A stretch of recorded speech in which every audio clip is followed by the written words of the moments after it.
Bueno, ahora sí parece que estamos correcto, ¿no?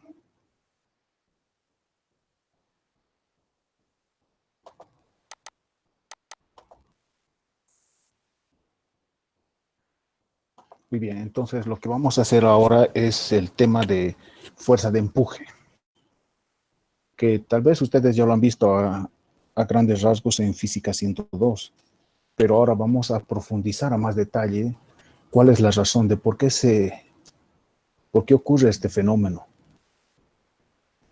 Miren, si tuviéramos, hay varias formas de explicar. Tendríamos un cuerpo sumergido, entonces se van a generar dos superficies curvas. La primera ABC y la segunda ADC. Entonces nosotros sabemos calcular fuerzas sobre superficies curvas, que nos dice para calcular la componente vertical de la fuerza tenemos que calcular el peso del fluido por encima de la superficie. Vean que si nosotros proyectáramos en la superficie BAD al plano YZ o BCD al plano YZ, eh, como están en la misma posición vertical cada uno de los puntos, vamos a tener que la fuerza horizontal siempre se va a simplificar. Por esa razón es que cuando hablamos de fuerza de empuje, solo nos referimos a la componente vertical. ¿Y de dónde viene esta fuerza de empuje? Miren que la superficie ADC tiene que soportar mayor volumen de fluido. Por tanto, la fuerza o la presión en la superficie ADC es mucho mayor. Y por superficie tenemos fuerza. Entonces diríamos que en la superficie ADC existe una fuerza hacia arriba. Pero luego si nosotros vemos la superficie ABC, tiene un volumen que soportar mucho menor que la superficie ADC. Por esa razón, la fuerza que actúa en la superficie ABC es mucho menor que la fuerza que actúa sobre la superficie ADC. Y si sumamos vectorialmente estas dos fuerzas, lo que vamos a tener es la fuerza total, una fuerza resultante que va dirigido hacia arriba, como resultado de la diferencia entre la fuerza de la parte inferior con respecto a la parte superior. Y a esa fuerza vertical resultante se le llama fuerza de empuje, ¿no? Entonces eso es lo que estamos viendo aquí. Vean que la fuerza vertical es la fuerza debido al volumen EADCF. EADCF menos el volumen EABCF, ¿sí? Entonces, la fuerza de empuje no es más que la resultante de la fuerza debido a la generación de la presión respecto a la parte inferior con la parte superior. Entonces, la fuerza vertical resultante es la fuerza de empuje. Y ahí tenemos varias formas, ¿no? De cómo explicar esta fuerza de empuje. Ahora, aquí hay un detalle. Si el peso del cuerpo es mayor que esta fuerza de empuje, entonces el cuerpo va a tender a hundirse. Pero si el empuje es mayor que el peso, entonces el cuerpo va a tender a flotar, ¿no? Este es un principio interesante que nos permite diseñar o comprender mejor de lo que es un submarino o lo que es también el vuelo de un avión, pero solamente que el de avión lo vamos a considerar más tarde porque es un flujo compresible, tiene que ver con aire, y ese detalle es un poquito, lo vamos a explicar a más detalle después, porque también tiene que ver con la velocidad.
Esperemos que ahora no se corte.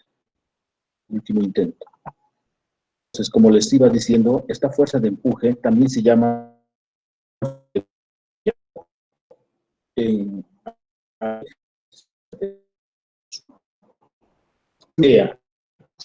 diferencia de las fuerzas cuando se genera presión.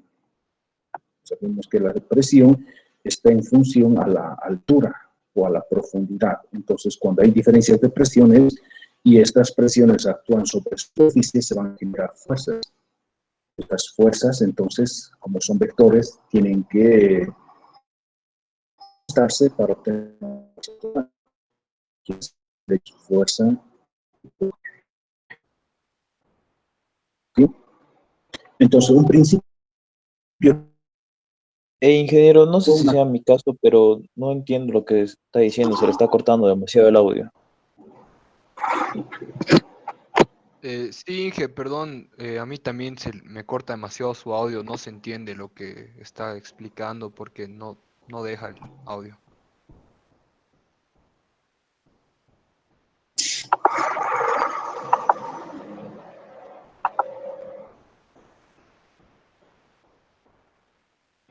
¿Ahora me escuchan? ¿Está mejor o todavía?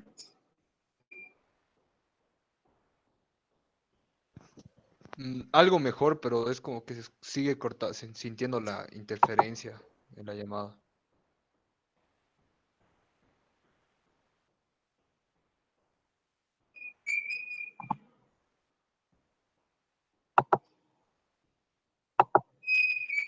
Mucho mejor.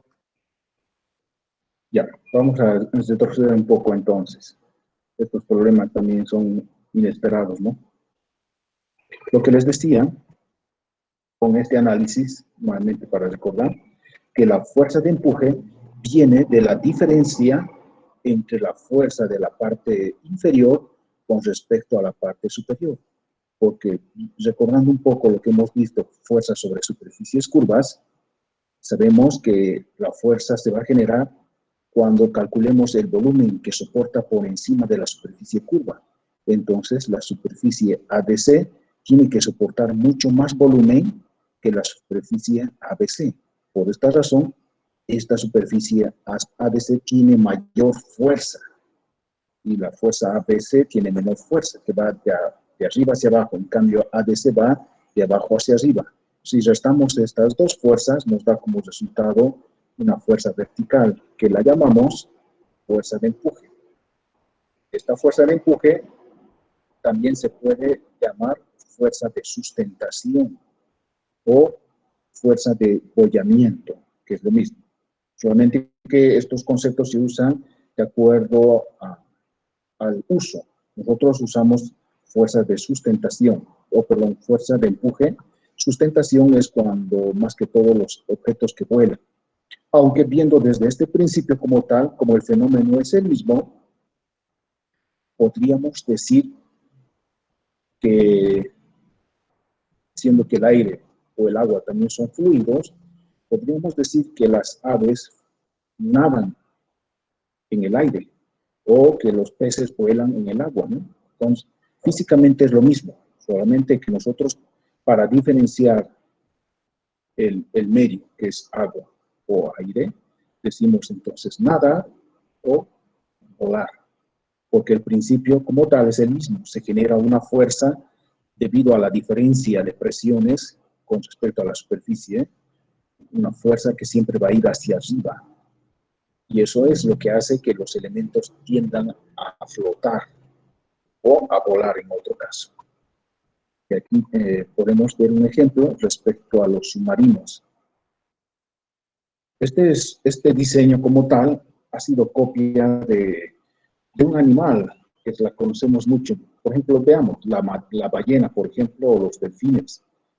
Estos animales tienen en su parte superior un orificio, ¿verdad? Si es que se ubican. Entonces, ¿para qué función tiene eso? Veamos lo siguiente. Nosotros sabemos que el cuerpo como tal tiene un peso. Si el peso es mayor que la fuerza de empuje, entonces el cuerpo se va a hundir. Pero cuando el cuerpo esté en equilibrio es porque el peso y la fuerza de empuje son iguales. Y cuando flota el cuerpo es porque la fuerza de empuje es mayor que el peso. Entonces, lo que tenemos que hacer es, si queremos flotar sobre un fluido, tenemos que aumentar la fuerza de empuje, porque muy difícilmente vamos a poder bajar el peso. ¿Sí? Pero, ¿qué hacemos para poder flotar? Vean lo siguiente. La ecuación es simple. Nos dice la ecuación que la fuerza de empuje es igual a la densidad por la gravedad por el volumen sumergido. Bueno, esta es una propiedad de los líquidos, densidad y gravedad, que es peso específico, es una propiedad de los líquidos. Pero el volumen nosotros la podemos manipular, porque aquí claramente nos muestra que el volumen no importa qué es lo que contenga, sino qué volumen está sumergido en un fluido. Entonces, ¿qué es lo que hacen estos animales? Cuando quieren flotar, entonces tienen una cámara, llenan ese aire. Al generar o al introducir aire a esa cámara, están generando buen volumen, pero poco peso, porque el aire no pesa mucho. Y de esa manera lo que hacen es que su peso sea poco, pero el empuje sea grande. Y por eso entonces pueden flotar. Pero cuando quieren sumergirse a las profundidades, lo que tienen que hacer es agrandar el peso, porque el volumen ya está establecido por las características del diseño, ¿no? Entonces, ¿cómo agrandamos el peso? Estas cámaras, en vez de introducirlas de aire, la introducen ahora de agua. Entonces, se la introduce de agua y el agua pesa mucho más que el aire. Entonces, el peso del agua más el peso del cuerpo como tal hace que sea más grande que la fuerza de empuje, y por esa razón el objeto, el animal o el submarino va a tender a sumergirse. Vean que es un principio muy interesante. Solamente es manejar el volumen, ya lo tenemos. Pero el peso, si en vez de aire introducimos agua, se hace más pesado. Pero si en vez de agua se introduce aire, entonces se hace más liviano. Por eso es que las ballenas o los delfines botan ese agua por el orificio de la parte de arriba para aligerar su peso. Pero en el caso de las embarcaciones, como por ejemplo, imagínense al Titanic, ¿cuántas toneladas pesarían? Supongamos nada más que pesen 5 toneladas. Yo creo que mucho más, ¿no? Pero supongamos que es una embarcación que pese 5 toneladas. Ya, el peso está definido. Pero nosotros queremos que esta embarcación flote. Entonces, ¿qué necesitamos? Necesitamos mucho volumen, porque cuanto más volumen tengamos, mayor fuerza de empuje obtendremos. Por esa razón que estas barcazas tienen que ser grandes. Cuanto más grandes sean, más volumen generarán. Y para ayudar un poco, lo que se hace es, en la parte inferior, tienen una cámara en la cual está lleno de aire. De esa manera, entonces, se genera gran volumen y se aliviana el peso. Y de esa manera, entonces, estas embarcaciones pueden flotar. ¿Sí? Pero ahora no hay que ver, esto es un principio, pero muchas veces para diseñar algo hay que combinar varios principios. Y aquí tiene que ver otro como el equilibrio, porque una cosa es lograr que haya gran empuje y otra muy distinto es que los cuerpos no se vuelquen. Y eso sucede más que todo, miren, cuando hay unas competencias de estos barquitos individuales largos, que creo que le llaman kayak, tienen una longitud alargada, pero su ancho es muy pequeño. Y eso hace que sea muy inestable, porque si bien a lo largo puede tener mucha estabilidad, se va a ir balanceando, pero a lo ancho no tiene mucho, y como el río es turbulento, puede volcarse. ¿Y eso por qué sucede? Porque una cosa es la fuerza de empuje, que va a tener su centro de presión como tal, y otra es el peso, que tiene su centro de gravedad. Entonces, cuando estos dos puntos no coinciden, se genera un par de fuerzas, y este par de fuerzas, si es muy grande, puede volcar la embarcación. ¿Sí? Y ahí hay que comprender que para entender lo que es el equilibrio tiene que ver con la base. Cuando un cuerpo tiene como vector siempre, el vector peso siempre va dirigido hacia abajo. Cuando el vector peso empieza a moverse y desplazarse de la base, deja de tener equilibrio. Entonces, un principio para el equilibrio es que el vector peso esté dentro la base del elemento que queremos que esté en equilibrio. Por ejemplo, un edificio o la Torre Eiffel. La Torre Eiffel, que actualmente tiene una inclinación que es considerada una de las 8 maravillas, está estático, ¿sí? Se quedó ahí, pero en realidad fue una falla geológica, porque la Tierra se empezó a hundir y tuvo una inclinación, y se mantuvo ahí quieta durante muchos años por una razón, porque tenía una buena base, y el vector peso vectorialmente está dentro de esa base. Pero cuando este vector peso salga de la base, la torre va a caerse. Y como ahora es considerado una maravilla, imagínense que se caiga esta. Es por esa razón que esta actualmente ha sido ya reforzada internamente. No es notorio como para que la gente no diga, bueno, ya no es tan maravilla, pero sí se ha hecho retoques para que no siga cayéndose, porque como la Tierra era inestable, se sabía que este movimiento iba a ser gradualmente y que llegaría un tiempo en que sí se iba a caer realmente. Pero vemos hasta ahora que no se cae, y eso es porque ha sido retocada.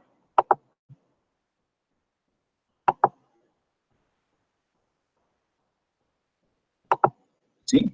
Entonces, esta fuerza de empuje, como les digo, es un principio para las embarcaciones o para el vuelo también de las aves o de los aviones como tal.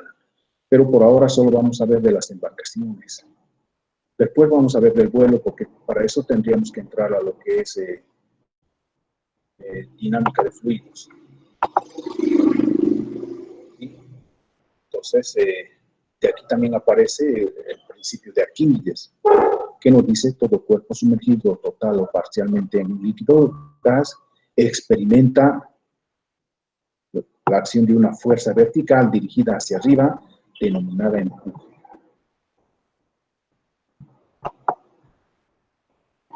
¿Sí? Entonces, si queremos analizarla matemáticamente, tenemos este elemento diferencial de volumen en un cuerpo sumergido cualquiera, es decir, tiene una figura cualquiera, y entonces, cuando nosotros hacemos este volumen diferencial, lo que estamos tomando en cuenta es que el área es constante. Esta superficie pequeña va a tener un diferencial de fuerza Z1 de arriba hacia abajo, y la superficie inferior va a tener un diferencial de fuerza Z2 de abajo hacia arriba. La superficie 1 tiene una profundidad de H1, pero la superficie 2 tiene una profundidad H2. Por esa razón, si calculamos fuerzas en cada uno de ellos, el diferencial de la fuerza Z va a ser igual al diferencial de la fuerza Z2 menos el diferencial de la fuerza Z1. Pero diferencial de fuerza 2 es gamma H2 por el diferencial de área. Y el diferencial de la fuerza Z1 sería gamma H1 por diferencial de área. Si factorizamos esta ecuación, tendríamos que el diferencial de la fuerza Z es gamma por diferencial de área, H2 menos H1. Y H2 menos H1 es la altura del elemento diferencial de volumen.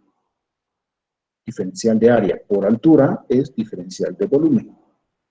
De aquí tenemos entonces que el diferencial de la fuerza Z es igual al peso específico por el diferencial del volumen. Si integráramos esta ecuación diferencial, tendríamos que la componente Z de la fuerza, como de resultante, es igual a la integral del peso específico del fluido por el diferencial del volumen. Salimos de la integral, tendríamos que la fuerza Z, que se llama empuje, es igual al peso específico del fluido por el volumen sumergido. Y su punto de aplicación es el centro de gravedad del volumen sumergido. Esto es muy importante, ¿no? Primero, que el volumen solamente se cuenta el volumen de la porción sumergida. Y segundo caso, que el centro de gravedad de esta fuerza es el centro de gravedad del volumen sumergido. Entonces, con estas dos ecuaciones o aseveraciones podemos entrar a resolver algunos ejercicios. No vamos a recordar lo que hicieron en Física 102, este ejercicio simple, que nos dice determinar la densidad y el volumen de un cuerpo que pesa 3 newtons en el agua y 4 newtons en el aceite. Densidad relativa del aceite 0,83. Entonces, en realidad, cuando nosotros hablamos de peso, para poder medir o cuantificar ese peso, usamos un instrumento, en este caso un dinamómetro. Y este dinamómetro lo que va a hacer es jalar, producir una tensión debido al resorte. Por eso, en realidad, este cuerpo, cuando está sumergido en agua, tiene un peso vectorialmente dirigido hacia abajo, una fuerza de empuje debido al fluido que siempre va hacia arriba, y la tensión T1 del dinamómetro, que es el que está midiendo un valor falso. 3 newton es la tensión del dinamómetro sumergido en agua, pero 4 newtons es la tensión del dinamómetro sumergido en aceite. Por esa razón, el mismo cuerpo con el mismo peso, al ser el mismo cuerpo, tiene el mismo peso, pero al estar sumergido en otro fluido, el empuje será diferente, por eso es E2. Y como el dinamómetro marca otro valor, es otra tensión, T2. De esa manera hemos podido plasmar el cuerpo libre del fenómeno que está ocurriendo en agua y en aceite. Y esto está generando un equilibrio. Entonces podemos hacer sumatoria de fuerzas respecto al eje Z. En el caso 1 tendríamos E1 hacia arriba más T1 menos el peso. Pero sabemos que fuerza de empuje es peso específico por el volumen sumergido. Y aquí tendremos la ecuación 1. En el caso 2 tendremos E2 positivo más T2 también positivo, pero menos el peso. Y E2, como está sumergido en aceite, ahora el peso específico del aceite es S gamma por el volumen sumergido. ¿Sí? Entonces, tenemos dos ecuaciones y dos incógnitas, T1, T2. Lo que vamos a hacer es sumar estas dos ecuaciones, pero para ello, en el caso 2, vamos a multiplicar por menos 1. En el primer caso lo mantenemos igual. Si sumamos, tendríamos gamma por volumen más T1 menos el peso igual a 0, menos S gamma por volumen menos T2 más peso igual a 0. Vean que la segunda ecuación ha sido multiplicado por menos 1. De tal manera que podemos simplificar el peso. Y de esta ecuación podremos obtener el volumen. Vean que el volumen va a ser T2 menos T1 sobre 1 menos densidad relativa por el peso específico. Porque T2 y T1 conocemos. Son las medidas del dinamómetro. 3 newton, 4 newtons. La densidad relativa del aceite conocemos y el peso específico del agua conocemos. De esta manera podemos obtener el volumen del cuerpo sumergido. Y si reemplazamos el volumen, ya sea en la ecuación 1 o en la ecuación 2, podríamos obtener el peso. En este caso estamos reemplazando el 1. Peso va a ser igual a gamma en vez de volumen, todo este elemento, más T1. ¿Sí? De donde obtenemos que el peso es igual a la tensión 2 menos la densidad relativa por la tensión 1, todo esto dividido entre 1 menos la densidad relativa. Ahora tenemos volumen y peso. Y como nos pide hallar el peso específico del cuerpo, sabemos que es densidad del cuerpo por gravedad, o también es el peso del cuerpo sobre el volumen del cuerpo. Tenemos aquí el peso y tenemos el volumen. Si dividimos estos dos, podemos obtener el peso específico o la densidad del cuerpo. Para hallar la densidad solamente hay que dividir entre la gravedad. ¿No? Entonces, de esa manera podemos obtener peso específico del cuerpo o densidad del cuerpo. Y con eso estaría resuelto el problema. ¿Hasta aquí alguien que tenga alguna pregunta?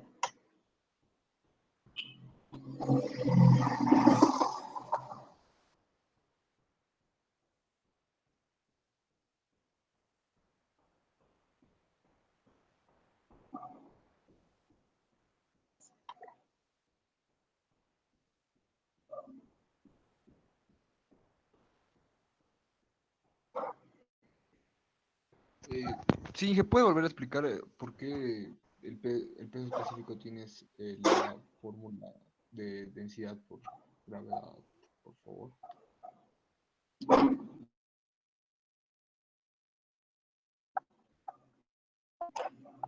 ¿No hay pregunta?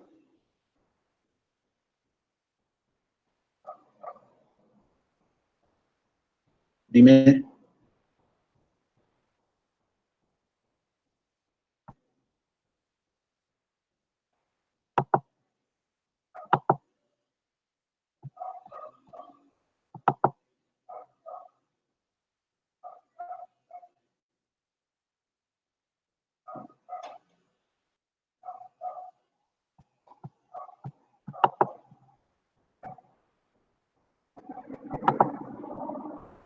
La fórmula del peso, por favor, ¿y qué podría explicar, por favor, un poquito? No, no es fórmula. Bueno, peso es masa por gravedad, pero lo que estamos haciendo es obtener de aquí, de esta ecuación. Aquí está el peso incluido. Sí, sí, gracias. Ya. Ya bueno. Eso hicimos para calcular el peso específico. Peso del cuerpo sobre volumen del cuerpo.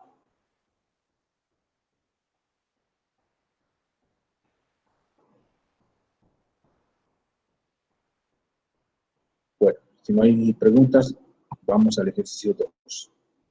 El ejercicio 2 nos dice lo siguiente. Un cubo de L de lado, es decir, L por L, ¿no? Tiene su mitad inferior con una densidad relativa S1, 1.4, y su mitad superior con una densidad relativa S sub S, 0.6. Se sumerge en un fluido de dos capas, S1, S2. La parte inferior, S2, tiene una densidad relativa 1.2 y la superior con una densidad relativa de 0.9. Determinar la altura de la parte superior del cubo por encima de la interfase. Entonces, se llama línea de interfase cuando hay una unión entre dos fluidos, porque al tener diferentes realmente estos fluidos no se pueden juntar, se separan, y entonces se va a formar una línea, y a ese se le llama interfase. Ahora, a estos dos fluidos que tienen diferentes densidades relativas, se está introduciendo un cubo de L por L por L, pero este cubo está formado por dos materiales, una parte superior y otra parte inferior. La inferior tiene una densidad relativa de 1.4 y la superior una densidad relativa de 0.6. Entonces vean que estamos hablando de cuatro elementos, dos sólidos, dos líquidos. Y por este fenómeno, este elemento se queda estático en reposo, pero genera una altura Z, que es la altura de la línea de interfase, que sería la incógnita. Entonces, ahora lo que tenemos que hacer es el diagrama de cuerpo libre. Cada cuerpo genera un peso, y a este le estamos llamando el peso de la parte superior y el peso de la parte inferior, por una parte, respecto al volumen o al cuerpo sumergido. Pero cada fluido genera un empuje. Desde la línea de interfase hacia arriba tenemos el empuje E1, pero de la línea de interfase hacia abajo tendremos el empuje E2. Aquí ya no es simétrico porque vemos que en la parte inferior hay más volumen sumergido que en la parte superior. Ahora, como ya hemos colocado los vectores, hacemos sumatoria de fuerzas respecto al eje Z. E1 hacia arriba, E2 también hacia arriba, los dos son positivos, pero hacia abajo vendría el peso de la parte superior menos el peso de la parte inferior, y esto nos tiene que dar 0.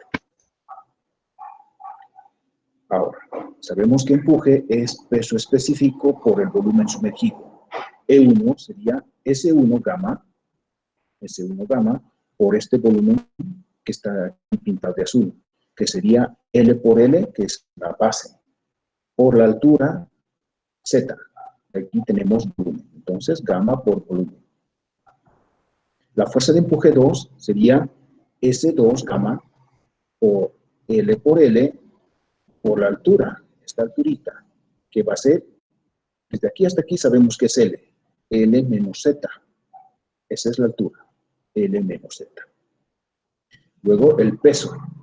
Sabemos de la anterior ocasión que peso, o peso si quieren, es peso específico del cuerpo por el volumen. Dejando de aquí, el peso también es peso específico del cuerpo por el volumen. Usando eso, entonces, el peso específico, el peso de la parte superior es el peso específico, que está relativa a S sub S por el peso específico del agua por la mitad de volumen, un medio de L al cubo. Y la parte inferior también será S sub I gamma por un medio del volumen L al cubo, igual a 0. Entonces, de esta manera hemos desglosado E1, E2, peso superior, peso inferior. Y empezamos a simplificar las longitudes, porque todos tienen L al cuadrado, L al cuadrado, L al cuadrado. Y aquí nos quedaría S1, además todos tienen gamma también, vamos a simplificar. Nos quedaría S1S, Z, más S2L, menos S2Z, menos S sub S gamma 1 medio L, menos S sub I gamma 1 medio L igual a 0. De esta ecuación podemos factorizar Z, estos dos, y despejar. Entonces, ¿qué nos quedaría? Z va a ser igual a 1 medio de la longitud L por la densidad relativa de la parte superior más la densidad relativa de la parte inferior menos 2 veces la densidad relativa del fluido inferior sobre o dividido entre la densidad relativa de la parte superior menos la densidad relativa de la parte inferior. Y de esta manera estaríamos resolviendo este ejercicio. ¿Alguien tiene alguna otra pregunta? Inge, Es- ¿podría explicar nuevamente ¿Sí? la parte del peso? ¿Por qué se redujo a ese Ya, densidad relativa, un medio L cubo? claro. Porque, como les decía, la ecuación del peso específico es peso sobre volumen. Entonces, si de esta ecuación yo despejo el peso, va a ser peso específico por volumen. Tomando entonces esa ecuación,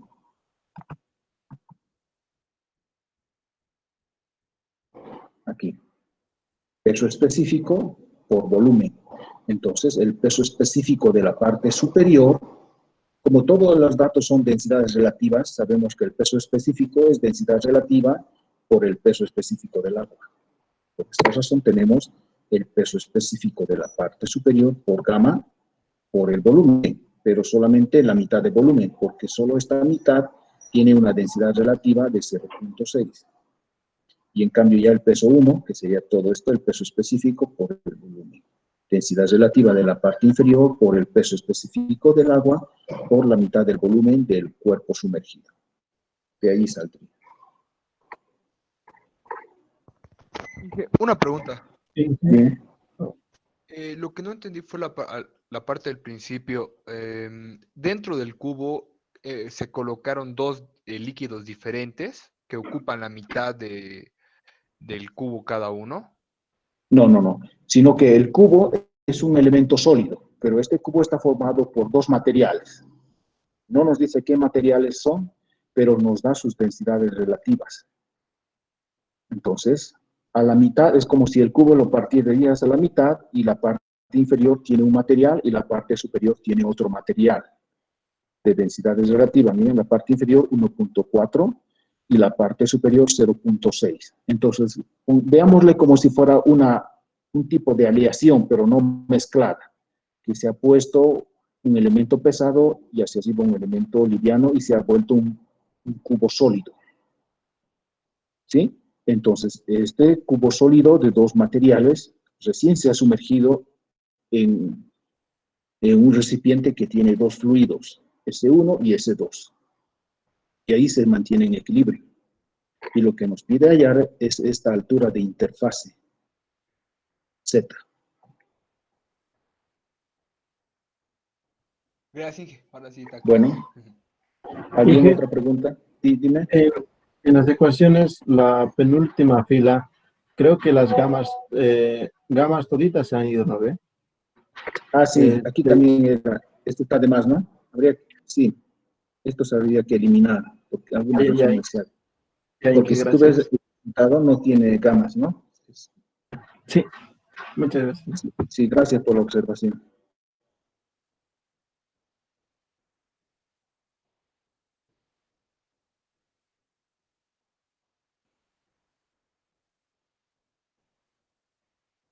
¿Alguien otra pregunta?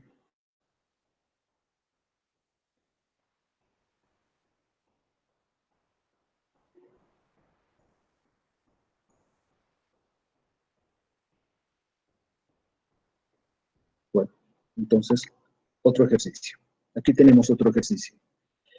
El hidrómetro pesa 0.035 newtons. Calcúlese la distancia que debe haber entre densidad relativa S1 y densidad relativa S1.1. El diámetro D es 6 milímetros. Entonces, primero, para comprender este ejercicio, tenemos que saber qué es este hidrómetro. En realidad es un dispositivo, como la que ven en la figura, que en su interior tiene unas perillas que generan un peso. Este peso es conocido. Y aquí nos muestra 0.035 newton. Entonces, tiene esta forma medio esférica para mantener el equilibrio. Porque lo que en realidad se hace en el laboratorio para obtener las densidades relativas de los demás fluidos es justamente, o lo que se hacía antes, era agarrar este hidrómetro y ponerle en agua. Como la densidad relativa viene de comparar el peso específico de un fluido cualquiera con respecto al peso específico del agua, pero en condiciones de presión y volumen, eso quiere decir que el agua no tiene densidad relativa, o la densidad relativa del agua vale 1, en otras palabras. Por tanto, si yo construyo mi hidrómetro y lo sumerjo en agua, entonces cuando esté flotando y deje una marquita, ese sería mi rayita de valor 1. Cuando yo sumerja este hidrómetro en un fluido de menor densidad, tendré marcará más hacia arriba o más hacia abajo. En otras palabras, si yo sumerjo este hidrómetro en un fluido de menor densidad, se genera mayor fuerza de empuje o menor fuerza de empuje. Menor fuerza de empuje. Menor fuerza de empuje, ¿verdad? ¿Eso qué significa? Que al generar menor fuerza de empuje, el hidrómetro se sumergiría más. Por tanto, los fluidos menos densos que el agua, su marcación sería hacia arriba. Pero cuando sumergimos este hidrómetro en fluidos de mayor densidad, como hay mayor fuerza de empuje, entonces, como es el caso, como ven, como hay más fuerza de empuje, este hidrómetro va a ir hacia arriba. Y por tanto tendremos otras marcaciones. De esta manera es que se hacía para determinar las diferentes densidades de los fluidos en comparación al agua. Hoy en día ya no se usa, ¿no? Porque ya tenemos más tecnología, pero el inicio fue así, usar este instrumento para medir las diferentes densidades. Por eso yo les decía que en laboratorio en realidad lo único que se obtiene son densidades relativas, y eso multiplicado ya por el peso específico del agua, recién se ponen los valores de los pesos específicos de los demás fluidos. Y esta era la manera de medir esas densidades como tal. ¿Sí? Entonces, ahora sí podemos comprender mejor este ejercicio. Entonces dice que cuando este hidrómetro está sumergido en agua, la densidad relativa marca 1, es decir, ese es agua, ese 1. Pero cuando se sumerge en 1.1, sabemos que densidades relativas mayor a 1 significan que tienen mayor densidad que el agua, y densidades relativas menor que 1 tienen menor densidad que el agua. Por eso los aceites, el petróleo tienen 0.8, 0.7, 0.6. Pero los más pesados, vean, el mercurio tiene 14.6 de densidad relativa. Entonces ahí sí se puede ver la diferencia. Entonces, cuando marca 1.1, quiere decir que es un fluido que tiene mayor densidad. Por eso es que al hidrómetro lo está empujando hacia arriba y va a generar una altura Z. Y eso es lo que nosotros queremos marcar. ¿Cuánto vale esa altura Z? Ahora, entonces, estamos haciendo el diagrama de cuerpo libre. En el primer caso, en agua, tenemos la fuerza de empuje E1, va a ser igual al peso, aquí. El peso es el mismo. El peso hacia abajo y la fuerza de empuje E1 porque está en un fluido 1. Pero en un fluido 2, el peso es el mismo, pero va a generarse una fuerza de empuje E2. ¿Sí? Fuerza de empuje, peso específico por el volumen. Fuerza de empuje 2, densidad relativa S1 por gamma por el volumen. Pero vean que como esta es una figura geométrica, hasta aquí tiene un volumen. Cuando sale hacia arriba, estamos perdiendo un pedacito de volumen. Esta porción, como nosotros conocemos el diámetro, aquí hay un cilindro. Y base por altura es volumen. Por esa razón, el volumen sumergido en este caso es B menos Z por pi diámetro al cuadrado sobre 4. Igual al peso. ¿Sí? Y aquí nosotros podemos determinar C, el volumen de todo este sistema, peso sobre gamma, y reemplazarla aquí. O también podríamos reemplazar el peso. En vez de peso, poner volumen sobre gamma, ¿no? Y de esa manera podemos hallar, vean que el peso es dato. Este volumen no es dato, porque si bien conocemos el diámetro de este tubito, no conocemos el radio o el diámetro de esta esfera y tampoco este recipiente. Entonces, este volumen podemos reemplazar aquí para obtener Z, que es la altura que nos marcaría en el piezómetro la diferencia de 1 a 1.1. ¿Sí? ¿Está claro o alguien tiene alguna duda?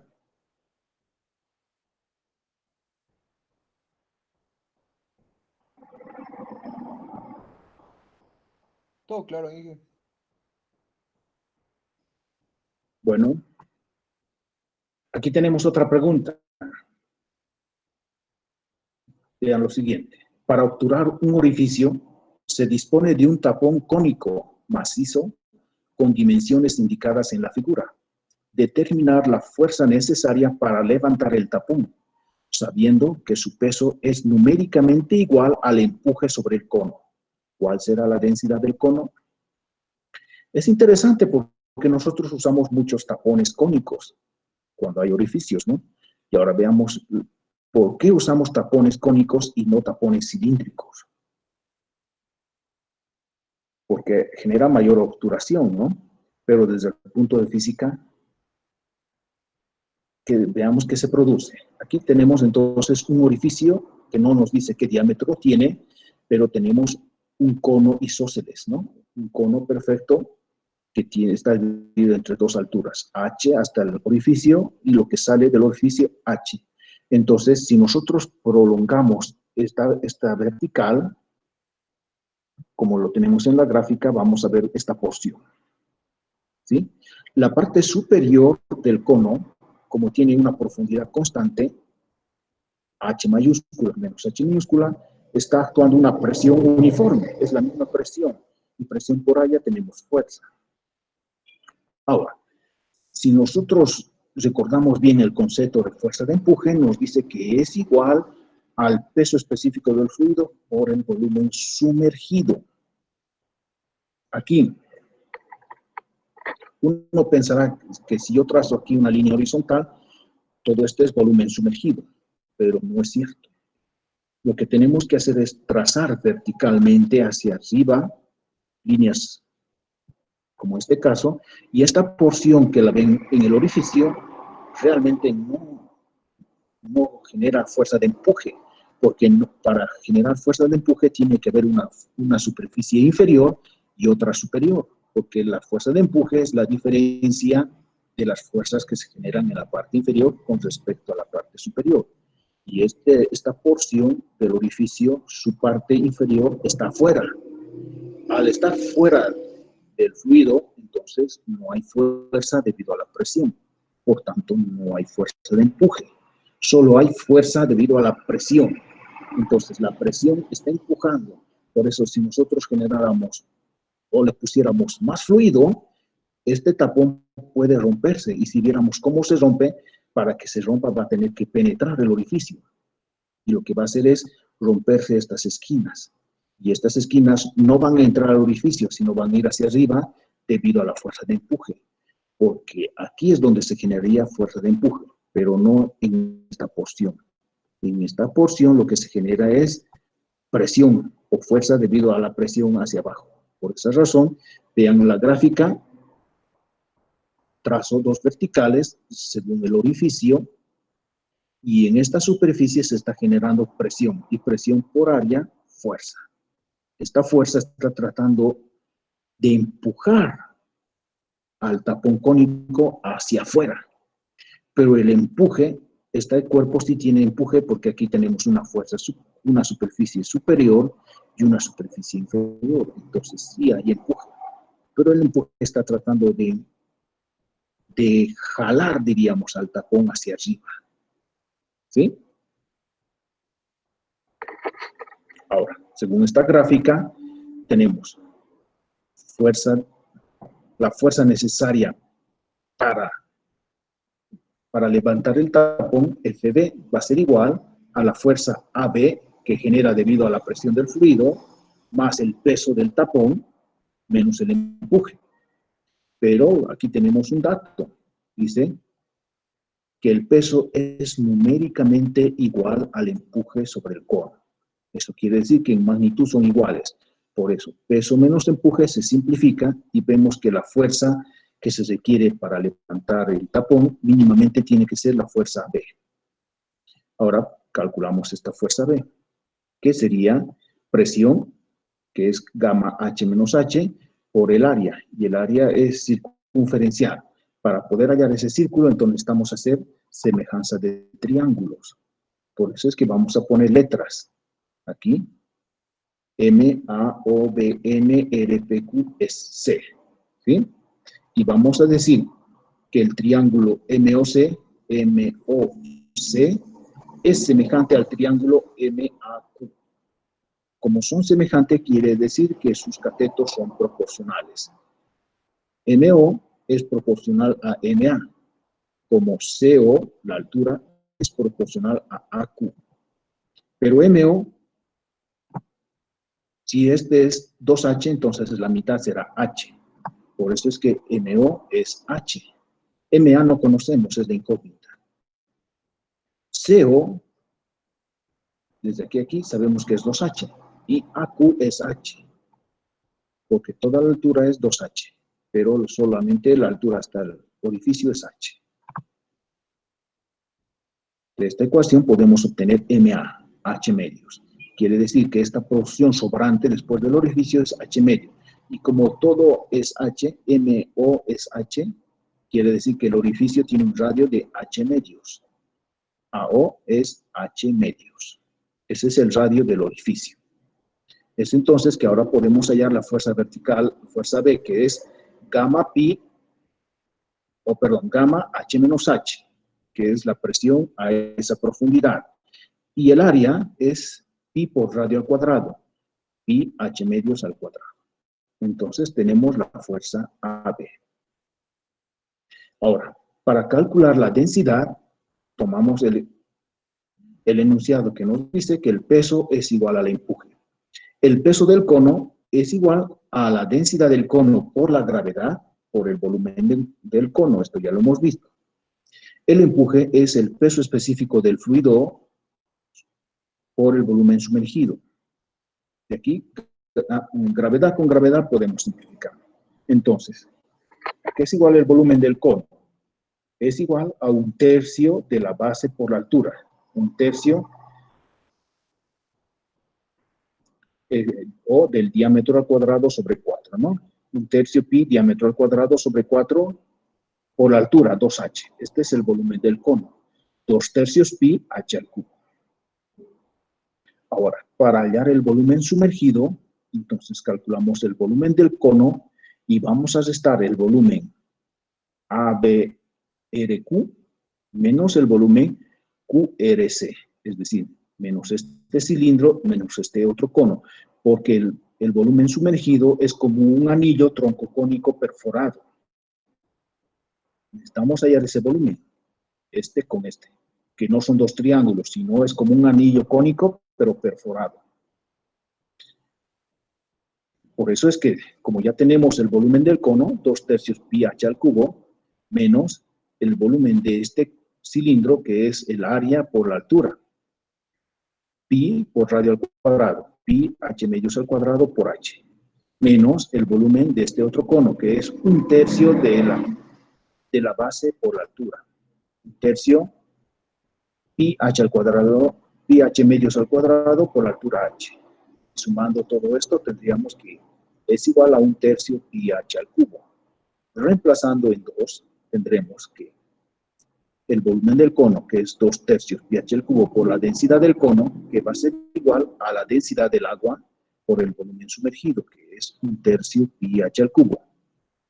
Y haciendo todas las simplificaciones, obtenemos que la densidad del cono es igual a 1/2 de la densidad del agua. Y con esto habríamos resuelto el problema. ¿Preguntas? Sí, Inge, una pregunta. Ah, ¿por qué le restamos no entendí por qué tenemos que restarle o sea, el volumen sumergido, tenemos que restarle la parte de las esquinas? No, al revés. Las esquinas más bien es el volumen sumergido, porque como te digo, este elemento no genera fuerza de empuje. Esta porción del orificio, trazando verticalmente, no genera fuerza de empuje. Al contrario, la presión que va a generar una fuerza en esta superficie está tratando de empujar hacia abajo, tratando de romper. Entonces, si fuera un cilindro, es más fácil que se salga porque es recto.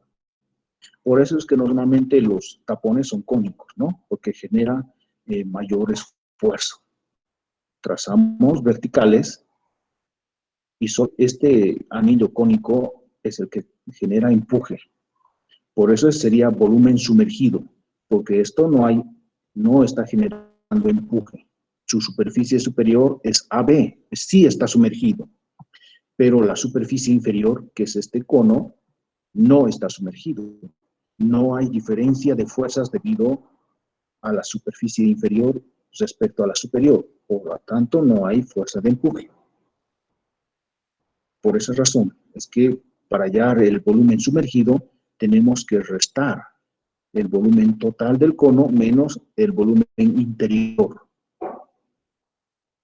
¿Sí? Por esa razón se hizo de esta manera. Tuvimos que hacer todas estas letras para comprender tanto la semejanza de triángulos como los diferentes volúmenes. ¿Sí? ¿Se entiende ahora?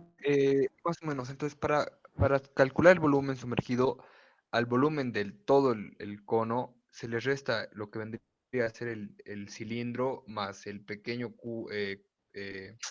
¿cómo se llama? El pequeño cono que está abajo, ¿cierto? Claro, exactamente. El cono que sería QRC. Sí, porque si yo quisiera hallar este volumen, no sería fácil. Porque si lo hiciéramos en 3D es como un anillo, pero cónico. Tendríamos que calcular primero el tronco cónico, luego el cilindro, restarle y tendríamos lo siguiente, ¿no? Lo que estamos haciendo es para hallar el volumen sumergido, mejor tener todo el volumen del cono y restar este cilindro más este cono. Una pregunta más, Inge. Sí. En la parte lo que vendría a ser el DSL del cono, solo puso un solo empuje, que lo puso al lado izquierdo. ¿Solo habría ahí o es en los dos que tendríamos que colocarle el empuje? En realidad, no es solo aquí, porque, claro, si lo vemos así de frente, estaríamos viendo como que si fueran dos volúmenes, 1 y 2. Pero si yo le pongo aquí, es como si estaría hablando de dos fuerzas de empuje y tendría que sumar. Pero si nos imaginamos en 3D, este es un cono macizo. Y si le perforamos este elemento, entonces va a quedar este como un anillo. Entonces solo es un volumen. Y un volumen solo da una fuerza. ¿Sí? Y una pregunta No son más. dos volúmenes, solo un volumen. Por eso solo un empuje. Y En el el libro empuje, Ugarde muestran como si fuera dos, pero no es cierto, es un solo empuje.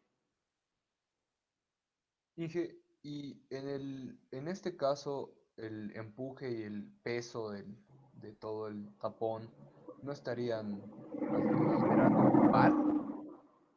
Aquí está el peso, sí. Claro. Pero el Y peso no, lo tomamos en cuenta en la sumatoria de fuerzas. claro, o sea, mi pregunta es, ¿no estamos generando un momento torsor por lo que son, o sea, por lo que son paralelos, pero están en diferentes posiciones o están siendo ejercidos en el mismo punto? Si calculáramos centros de gravedad, como este es un anillo simétrico, tal vez su centro de volumen va a estar por aquí. Puede ser que varíen los puntos respecto al eje, pero van a coincidir en el eje por la simetría que hay. No va a haber un momento torsor, porque este es esquemático, mano. No es que es el Ah, claro. punto donde actúa el vector E. Más o menos actuaría por aquí. Ah, ya. Perfecto, Inge. Ahora sí, todo claro. Bueno. ¿Alguien otra pregunta? Inge, Dime. daría lo mismo calcular el volumen, a ver cómo lo puedo decir. Eh, daría lo mismo si calculamos los volúmenes de empuje, o siempre tenemos que calcular el volumen del centro. O sea, lo has estado el volumen del centro, ¿no? Para tener el volumen que está siendo empujado. No, daría lo mismo. Si tú encuentras un método para calcular ese volumen de la rosca cónica, es lo mismo. No habría lío. Ya, gracias, Inge. Bueno, Inge, una pregunta más. La fuerza vertical que coloca justo en la punta del cono, sí. vendría a ser como la fuerza de reacción que va a tener, o sea, para soportar el cono, para soportar esta fuerza AB. No. Sino, por eso está de rojo, porque dice determinar la fuerza necesaria para levantar el tapón. Si yo quisiera levantar ese tapón, tendría que generar una fuerza vertical mínimamente igual que AB, para que yo lo pueda destapar el corcho. Es adicional esa fuerza, no es parte del equilibrio. Ya, ahora sí. Bueno. Hay varios ejercicios que han entrado en diferentes exámenes respecto a este principio. A veces se usa conos, otras veces se ha usado esferas. También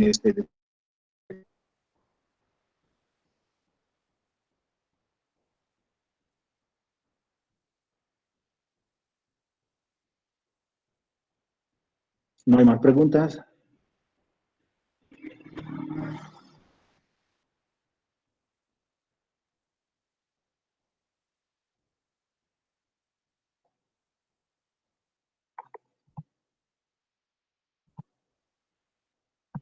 Si no hay preguntas, tenemos aquí otro ejercicio.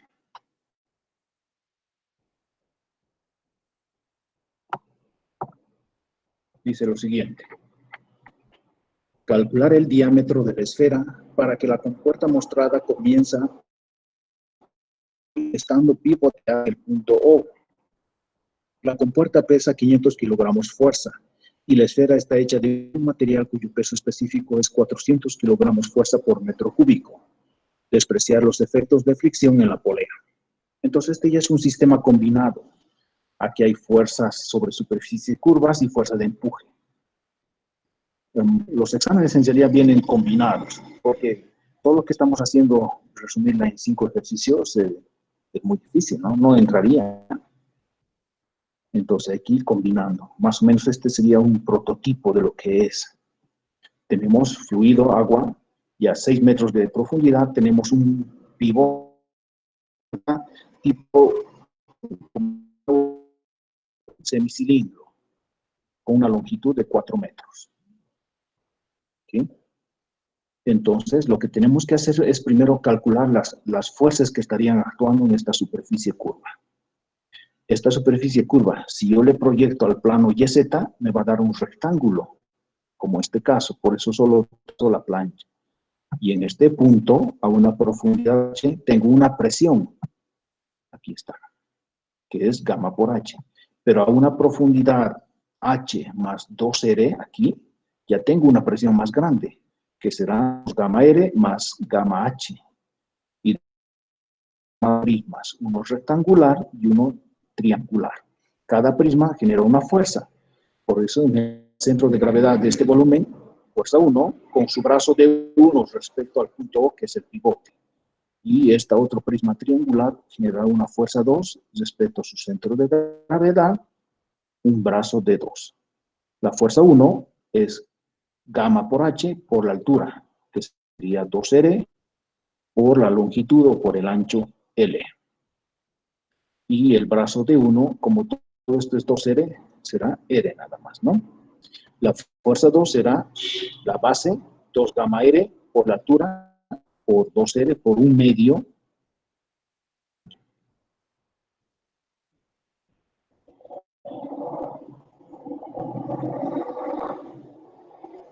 ¿Sí? Y la distancia de 2 está 2/3 de la altura, ¿no? 2/3 de 2R. 2/3 de 2R. Entonces, de esta manera tenemos la fuerza 1, la fuerza 2 y sus respectivos brazos. Luego calculamos la fuerza vertical. Y para eso habíamos dicho que cuando es una superficie curva completa, es mejor dividirla en dos elementos. Y tenemos una porción, la superior y la parte inferior. Y desde fase líquido-gas, hacemos el prisma de presión hacia abajo, porque el fluido está tratando de empujar a la superficie superior hacia abajo, de esta manera.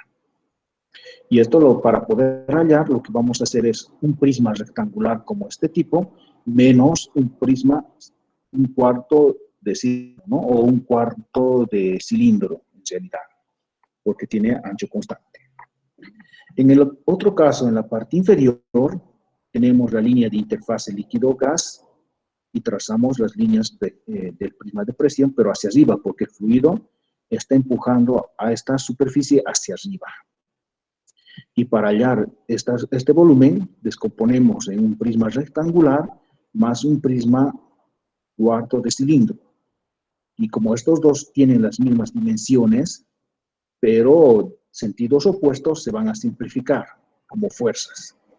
Sin embargo, estos dos tienen las mismas dimensiones, pero mismo sentido, entonces se suman. Si yo sumo un cuarto de cilindro más un cuarto de cilindro, voy a tener medio cilindro. Y esa será la fuerza vertical, F4 más F6, ¿no? Y esta fuerza vertical tiene su brazo, XP. Entonces, la fuerza vertical es el volumen de este cilindro, que es el área por la longitud. El área es pi por radio al cuadrado entre 2, ¿no? Gamma pi radio al cuadrado entre 2 por la longitud, volumen.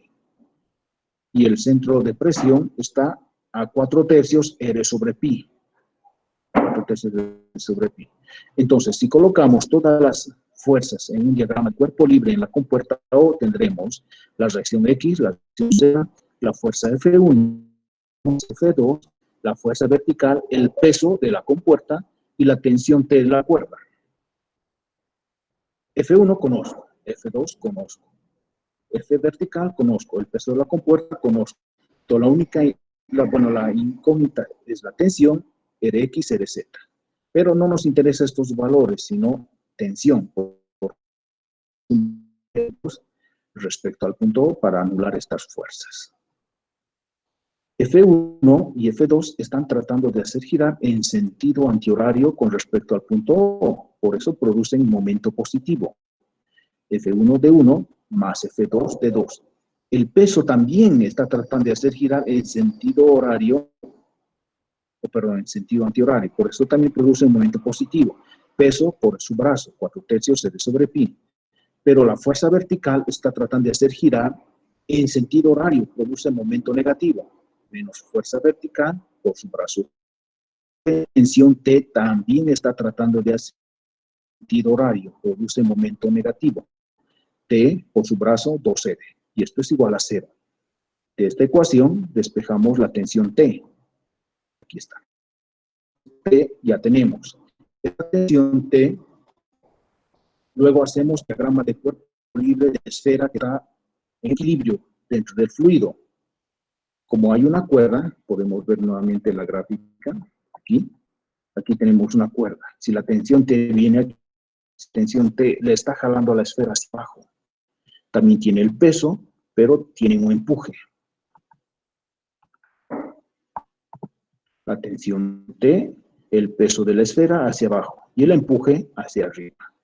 Haciendo sumatoria de fuerzas respecto al eje Z, tendremos E menos tensión menos peso de la esfera igual a 0. El empuje es peso específico del fluido por el volumen sumergido. Menos tensión T menos el peso de la esfera, el peso específico de la esfera por el volumen de la esfera igual a 0. Entonces, como en este caso la esfera está completamente sumergida, el volumen sumergido es igual al volumen total de la esfera. De ahí tenemos que gamma 4 tercios pi, sabemos que el volumen de una esfera es 4 tercios pi r al cubo, de medios al cubo, menos tensión, menos el peso específico del fluido, 4 tercios pi r al cubo, ¿no? De aquí despejamos tensión, tensión conocíamos, entonces hemos factorizado para poder obtener este diámetro. Despejando el diámetro, tendríamos que es la raíz cúbica de 3 veces fuerza 1 de 1 más fuerza 2 de 2 más el peso 4 tercios R sobre pi menos la fuerza vertical XP, es decir, T, ¿no? 3 por T. Y aquí vendrá pi R gamma menos gamma de la esfera, ¿no? Y entonces tenemos el diámetro.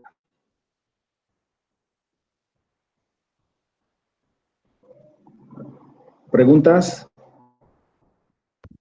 Inge, una pregunta. Dime. En la fuerza vertical que va a tener ¿La compuerta? la ¿Sí? semiesfera. Sí, sí. El, ¿No tendríamos que sacar la mitad del volumen de una esfera? ¿Por qué lo multiplicamos por la longitud? Claro, porque no es una esfera, este es un tronco. Mire, con puerta de longitud 4 metros. No es una esfera, es un tronco, la mitad de un tronco. Ay, ay, ay. Entonces es un Ahora sí. semi... Sí, sí, creí que era una esfera como la anterior. Sí. Y una pregunta más, ¿no, a esta compuerta, bueno, al semitronco, ¿no le afectaría también un empuje? ¿No habría un empuje sobre esta compuerta? eh, parecería, y es cierto, pero ¿qué es el empuje?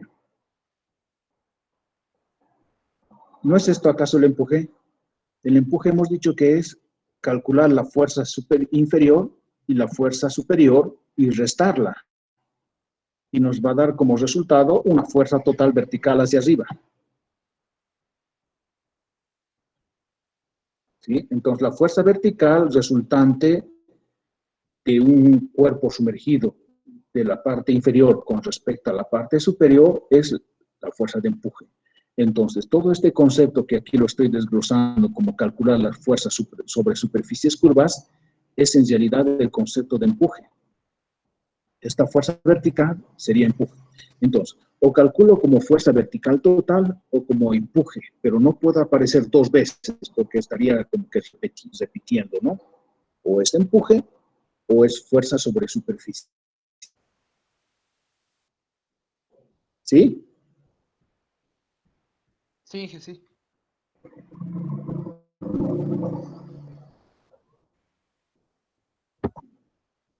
¿Alguien otra pregunta?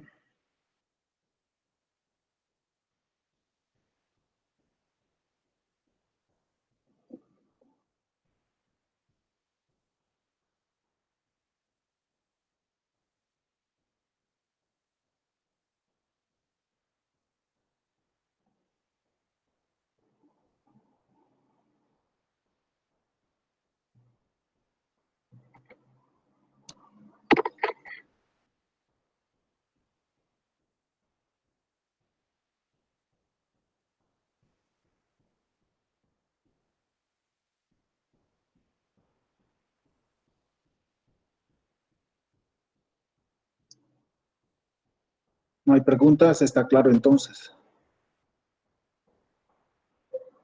Bien, entonces, como pueden ver, ese sería el concepto o el tema, lo que es fuerza de empuje. Para no olvidarse nunca, entonces, la fuerza de empuje es el resultado de la suma vectorial de la fuerza que se genera debido a la presión en la parte superior, o perdón, en la parte inferior con respecto a la parte superior.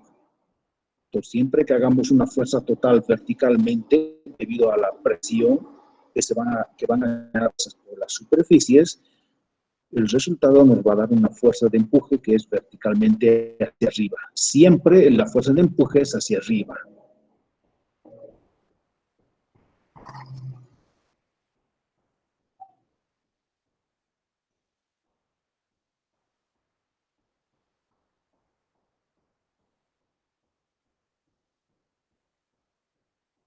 Este fenómeno es interesante, o este principio, porque gracias a esto los peces pueden nadar y estar sumergidos, ¿verdad? ¿Y cómo harán para soportar tanta presión? Porque nosotros para poder bajar a las profundidades del agua hemos logrado inventar un submarino. Y el submarino es toda una estructura metálica. De qué espesor será, pero debe ser bastante para que a grandes profundidades no reviente debido a la presión. Si nosotros nos sumiríamos sin ningún protector, hasta cierta profundidad, nuestra cabeza podría reventar debido a la presión, como si estaríamos aplastando una sandía, ¿no? Por eso necesitamos todo un equipo. Pero vean que los peces no necesitan ningún traje metálico, no tienen ninguna máquina metálica para sumergirse y ellos nadan como nada en las profundidades del agua. ¿Cómo harán, verdad? ¿Cuál será su principio? ¿Ustedes qué creen?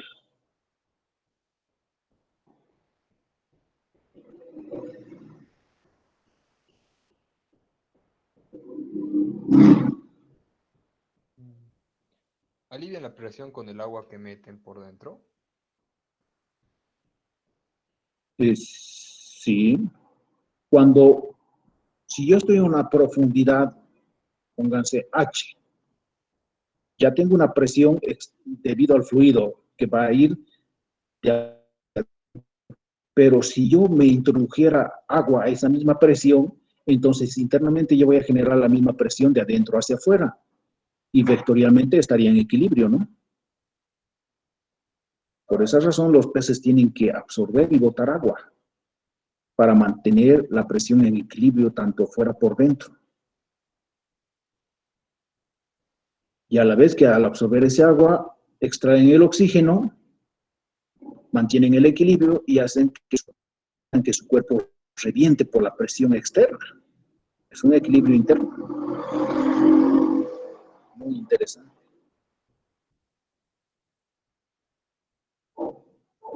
Lamentablemente nosotros no podríamos absorber tanta agua y mantenernos con vida allá adentro, ¿no?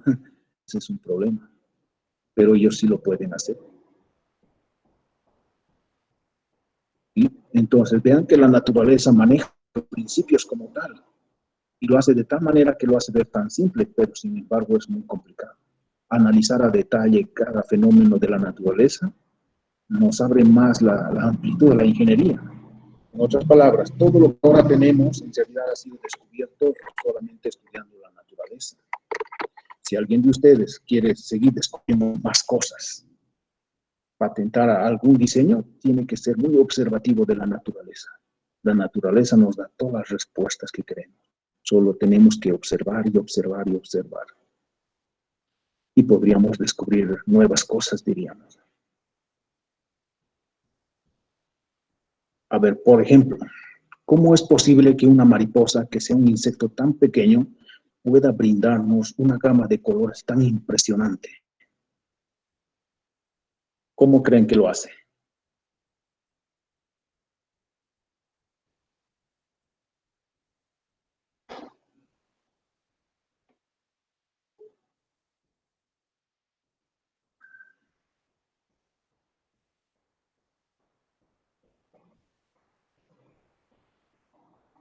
En la mariposa, desde el punto de vista físico, podemos ver toda una ingeniería avanzada. y sin embargo es un insectito tan simple de aplastar con las manos, ¿no? Entonces, lo que ellos tienen en sus alas son cristales diminutos de carbono que están con diferentes ángulos. Entonces, cuando llega la luz del sol, estos espejitos, diríamos, generan reflexiones o refracciones de la luz y descomponen la luz. Y por eso es que algunos colores se ven rojos, amarillos, naranjas, de todas formas. Ese es el principio como tal. ¿Sí? Entonces, es muy interesante estudiar la naturaleza. Hay una ciencia que estudia la naturaleza para descubrir nuevas maquinarias.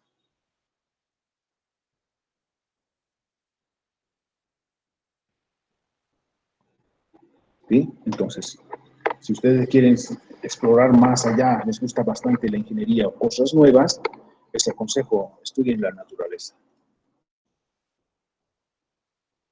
Bueno, ¿alguien alguna otra pregunta, alguna curiosidad que tengan?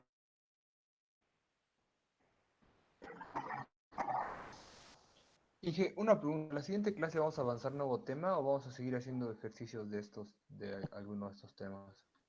Sí, vamos a hablar de un nuevo tema. Pero conmigo el día viernes, porque el miércoles van a hacer ejercicios.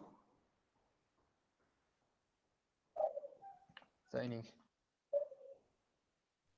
Ingeniero, una consulta. Dime. En el caso de que la compuerta sea cilíndrica, o sea, no sea semicilíndrica, Ya. y la superficie que está por encima del pivote tuviera una dimensión considerable en esa vista frontal, Ya. y para calcular el volumen por encima de la superficie curva, ¿consideraríamos eso? O sea, se restaría eso, porque ya no sería un espacio ocupado por el fluido, sino por la superficie. Claro, tendrías que calcular eso.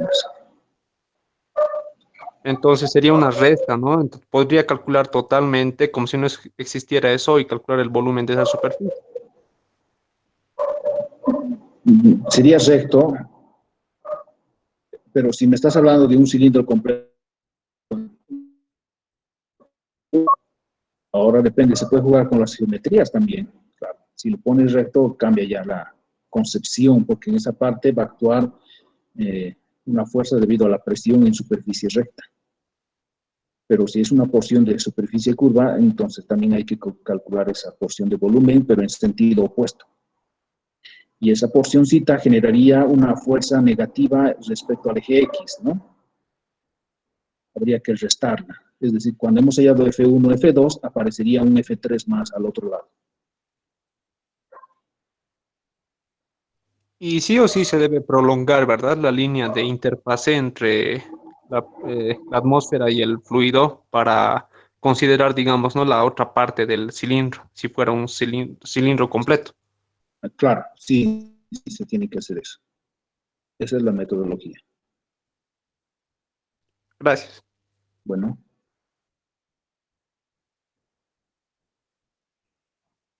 Dije, ¿y para qué nos sirven las compuertas que son curvas? O sea, ¿cuál sería el beneficio entre tener una compuerta que tiene una superficie curva y una compuerta que tiene una superficie plana?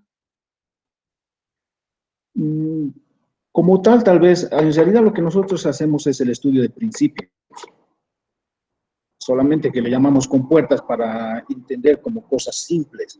Pero si tú ves a detalle, lo que estamos aprendiendo es para calcular. Tú podrías diseñar una maquinaria sumergida, entonces necesitas calcular el espesor que va a soportar y para eso tienes que calcular fuerzas.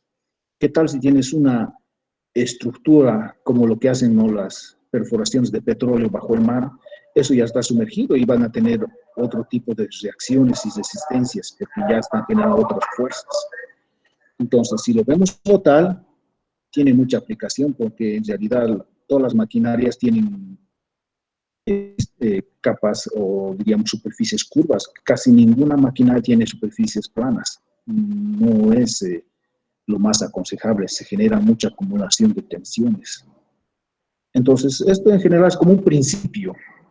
Pero ahora, si lo viéramos como tal, como realmente si fueran compuertas, las curvas tienen más fácil, tienden a girar mucho más fácil que las planas. Si ustedes ven un nuevo diseño de una represa, la más actual, si bien no tiene una curva, pero en su interior tiene un anillo circular que permite que introduzca el agua y hacer una recirculación para que esa represa nunca rebalse. Entonces, es una nueva invención que se ha hecho recién nomás estos años. ¿Sí? Entonces, nosotros a veces usamos elementos como tal para poder comprender mejor el... ¿sí? No significa que necesariamente vamos a construir compuertas curvas. Entonces, para poder comprender a más cabalidad, a veces hasta nos inventamos elementos que en la realidad nunca lo haríamos. Pero si quisiéramos construir el fenómeno actuaría de la forma en que la estamos resolviendo, más o menos.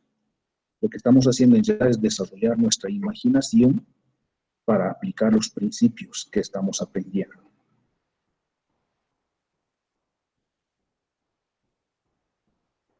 ¿Sí? Ahora, te doy un ejemplo que sí existe. Si hablamos en la parte de cañerías, piping, tenemos unas válvulas bola. Entonces, su accionamiento, su compuerta es una bola como tal. Ahí sí tenemos que trabajar de esta manera. Tenemos también válvulas tapón. Y su accionamiento es como la que hemos visto, como un tronco cónico. Y tenemos válvulas de clapeta, que tienen una compuerta plana, pero tipo circular. Entonces, sí, podemos encontrar elementos donde realmente actúan lo que estamos haciendo ahora. Y gracias a estos principios es que ha avanzado tanto la tecnología y se hacen simulaciones y pruebas en laboratorio para mejorar estos dispositivos como tal, a la presión, a la ruptura, ¿no? Entonces sí, se puede aplicar.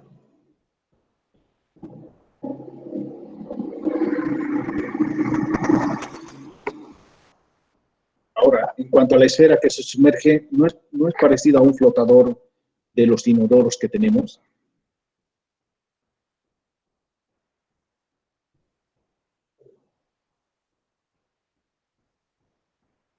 ¿Verdad? Que cuando el flotador se vuelve horizontal, tapa la compuerta y cuando accionamos para derramar el agua, el flotador baja y el fluido va a entrar hasta que el flotador vaya subiendo. Se está generando fuerza de empuje y ese empuje está haciendo que el flotador se vuelva horizontal, ¿no?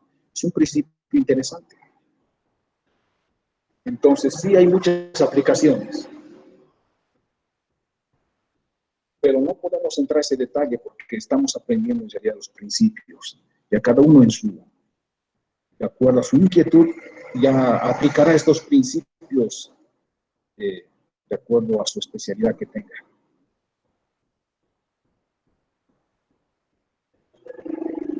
¿Alguien otra pregunta?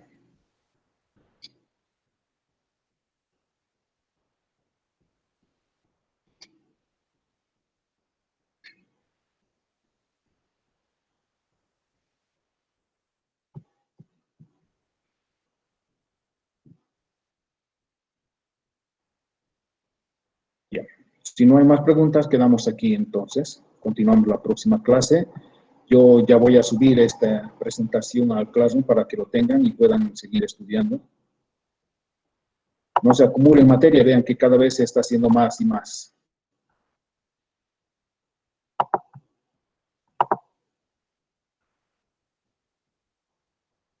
Y entonces nos vemos el día viernes conmigo.